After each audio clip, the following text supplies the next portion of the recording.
சற்று முன் வெளியாயிருக்கக்கூடிய முக்கிய அறிவிப்பு, கூட்டுறவு வங்கிகளில் நகைக்கடன் தள்ளுபடியில் அரசு குட் நியூஸ். கூட்டுறவு சொசைட்டில நகைக்கடன் வச்சிருக்கவங்க கட்டாயமா பாருங்க.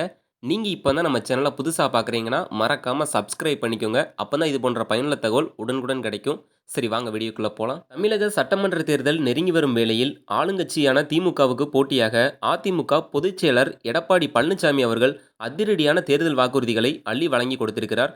திமுக, அதிமுக இருதரப்பின் வாக்குறுதிகளை எதிர்நோக்கி பலரும் காத்திருக்கும்போது, அதிக எதிர்பார்ப்பில் தமிழக விவசாயிகள் காத்திருக்கிறார்கள். சட்டமன்ற தேர்தல் நெருங்கி வரும் வேளையில் அரசியல் களம் இப்போதே சூடுபிடிக்க தொடங்கிவிட்டது.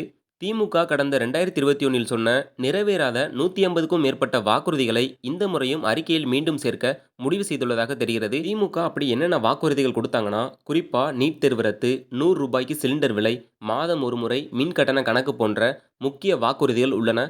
டாஸ்மாக் கடைகள் குறைத்தல், சம வேலைக்கு சம ஊதியம், எல்லோருக்கும் வீடு, கல்வி கடன் தள்ளுபடி போன்ற சமூக நலத்திட்டங்களையும் அந்த பட்டியலில் சேர்த்துள்ளதாக தெரிகிறது. ஆனால் கூட்டுறவு சங்கங்கள் நகைக்கடன் பற்றிய அறிவிப்பு இந்த முறையும் திமுக தரப்பில் இருக்குமா என்று தெரியவில்லை.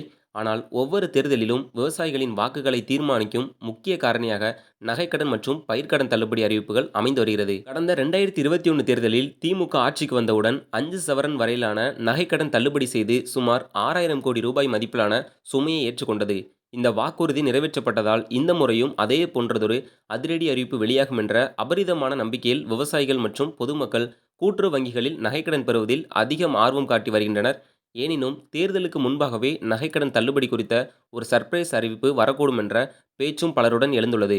கடந்த 2 மாதங்களுக்கு முன்பே கூட்டுறவு வங்கிகளில் நிலுவையில் உள்ள நகைக்கடன்கள் குறித்த விவரங்களை தயார் நிலையில் வைக்கும்படி அதிகாரிகளுக்கு அரசு தரப்பில் அறிவுறுத்தப்பட்டுள்ளதாக தகவல்கள் கசிந்துள்ளன. அதனால்தான் திமுக மீண்டும் இந்த வாக்குறுதியை வழங்கும் என்ற எதிர்பார்ப்புக்கு மத்தியில் பிரதான எதிர்க்கட்சியான அதிமுகவும் வாக்காளர்களை கவரும் வகையில் அதைவிட பெரிய அளவிலான தள்ளுபடி அறிவிப்புகளை வெளியிட திட்டமிட்டு வருவதாக தெரிகிறது.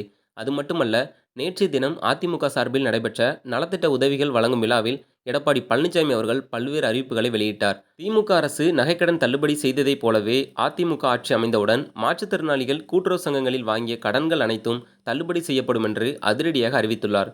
இது கடன் சுமையில் உள்ள மாற்றுத்திறனாளிகள் மத்தியில் பெரிய வரவேற்பை பெற்றுள்ளது. இது மட்டுமல்ல, அதிமுகவின் முதற்கட்ட தேர்தல் அறிக்கையிலேயே பல்வேறு அற்புதமான திட்டங்கள் இடம்பெற்றுள்ளதாக குறிப்பிட்ட எடப்பாடி பழனிசாமி அவர்கள், பெண்களை கவரும் வகையில் ஆண்டுதோறும் தீபாவளிக்கு இலவச சேலை, வேட்டி வழங்கப்படும் என்று புதிய அறிவிப்பையும் வெளியிட்டுள்ளார். பெண்களுக்கு கட்டணமில்லா பேருந்து வசதி போலவே ஆண்களுக்கும் கட்டணமில்லா பேருந்து வசதி செய்து தரப்படும் என்ற அவரது அறிவிப்பு கூட்டத்தில் பெரும் கைத்தட்டலை பெற்றுள்ளது. திமுக அரசு ஏற்கனவே தள்ளுபடி அஸ்திரத்தை பயன்படுத்தி வரும் நிலையில், தற்போது எடப்பாடி பழனிசாமி அவர்களும் அதே பாணியில் கூட்டுறவு கடன் தள்ளுபடி குறித்து வாக்குறுதியை அறிவிப்பது தேர்தல் களத்தை இன்னும் விறுவிறுப்பாக்கியுள்ளது. ஸோ நம்ம பொறுத்திருந்து பார்ப்போம் அடுத்து நடக்க போகுது என்ன அப்படின்னு சொல்லிட்டு. நீங்கள் இப்போ தான் நம்ம சேனலை புதுசாக பார்க்குறீங்கன்னா மறக்காமல் சப்ஸ்கிரைப் பண்ணிக்கோங்க. இது போன்ற பயனுள்ள தகவல் உடனுக்குடன் கிடைக்கும். ஸோ வீடியோ பிடிச்சிருந்தா லைக் பண்ணி ஷேர் பண்ணுங்கள். நன்றி.